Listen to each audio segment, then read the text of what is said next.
जगदानंद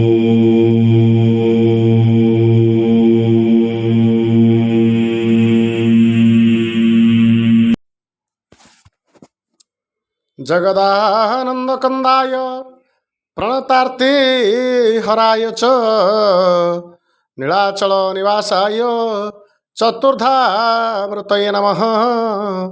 चतुर्धामृतये नमः। जय जगन्नाथ। विश्वर अगणित मानव जाति जनसमूह एवं लोक मानू सचेतन वार्तार आउ एक नूतन अध्याय को स्वागत। आसतु आजिर कथावस्तु को आलोचना करिबा। आजिर कथावस्तुर शीर्षक टाहिया गला संकेत देला सतर्क हुआ। एबे आसतु विस्तृत कथा को। भुवन विदित विश्व प्रसिद्ध श्रीगुंडीचा रथयात्रा जहाँ आपण माने समस्ते भल भाव जानिछंती। आज सही दिन 2026 मसीहा आज भली दिन रे जगतरनाथ जगन्नाथ राघव दास मठ तरफ प्रदान करा जाइथिबा टाहिया लागी हुअन्ते। टाहिया लागी होई पहंडी करते जहा व्यतिक्रम देखा आज मिली। पहंडी समय रे टाहिया 3 थर खसी पड़ी। सेवक माने बा पंडा माने दैता माने शत चेष्टा करिसंती टाहिया को सुरक्षा दवा पाई, किंतु टाहिया को सुरक्षित रखी पारि नाहंती किंबा महाप्रभुंक मस्तकरे मध्य रखी पारि नाहंती। 7 पाहाच ठारू टाहिया खसी पड़ी। ये व्यतिक्रम आज भली दिन रे घटी। यार कारण कौन? जनमानस रे चिंतार विषय है जे टाहिया कहीं खसिला। टाहिया खसिलानी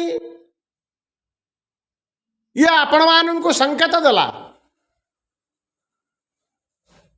जो माने वर्तमान राजनैतिक क्षेत्र में अच्छन्ति गादी रे अच्छन्ति केवल से मानू संकेत देला।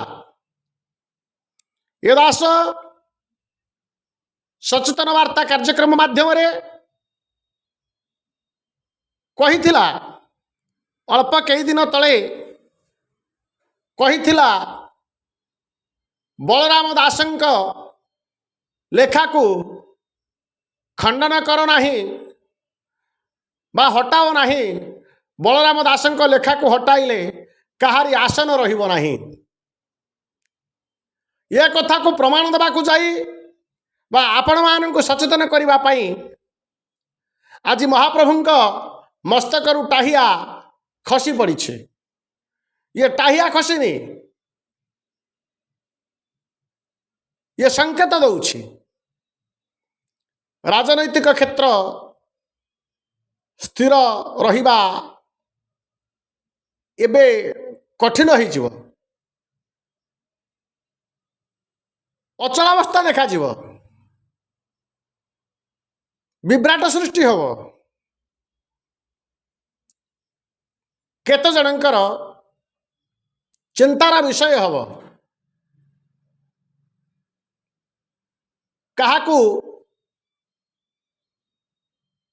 किछि परिस्थिति सम्मुखीन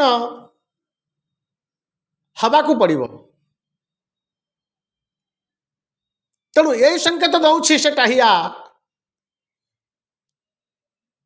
जगतरनाथ जगन्नाथंक मस्तकरु टाहिया खसिनी ମୁଣ୍ଡରୁ ମୁକୁଟ ଖସିଛି।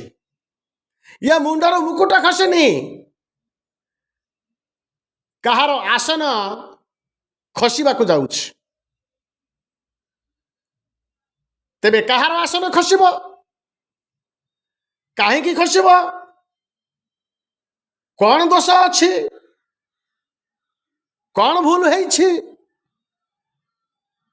କାହିଁକି ଏ ବ୍ୟତିକ୍ରମ? ଏ ବାବଦରେ ଚିନ୍ତା କରିବା ନିତ୍ୟାନ୍ତ ଆବଶ୍ୟକ। ସତର୍କ ହେବା ମଧ୍ୟ ତାଠାରୁ ଯଥେଷ୍ଟ ଆବଶ୍ୟକ। ଯଦି ବିଚାର କରା ନ ଯାଏ, ସଚେତନ ନ ହୁଅନ୍ତି, ସତର୍କ ନ ହୁଅନ୍ତି, ତେବେ କ'ଣ ଯେ ଘଟିବ ତାହା କହିବା ହୁଏତ କଷ୍ଟକର ହେଇପାରେ ଏବଂ କହିବା ଉଚିତ ମଧ୍ୟ ହେବ ନାହିଁ। କାହିଁକି? ଯଦି ଆପଣମାନେ ସଚେତନ ହୁଅନ୍ତି, ହୁଏତ ମହାପ୍ରଭୁ କ୍ଷମା କରିଦେଇ ପାରନ୍ତି। ତେଣୁ ସଚେତନ ହୁଅନ୍ତୁ, ସତର୍କ ହୁଅନ୍ତୁ, ନିଜକୁ ସୁଧାରନ୍ତୁ ଏବଂ ଦୈବିକ କର୍ମରେ ହସ୍ତକ୍ଷେପ କରିବା ପୂର୍ବରୁ 100 ଥର ଚିନ୍ତା କରନ୍ତୁ, ବିଚାର କରନ୍ତୁ, ନିଷ୍ପତ୍ତି ନିଅନ୍ତୁ। ଜୟ ଜଗନ୍ନାଥ।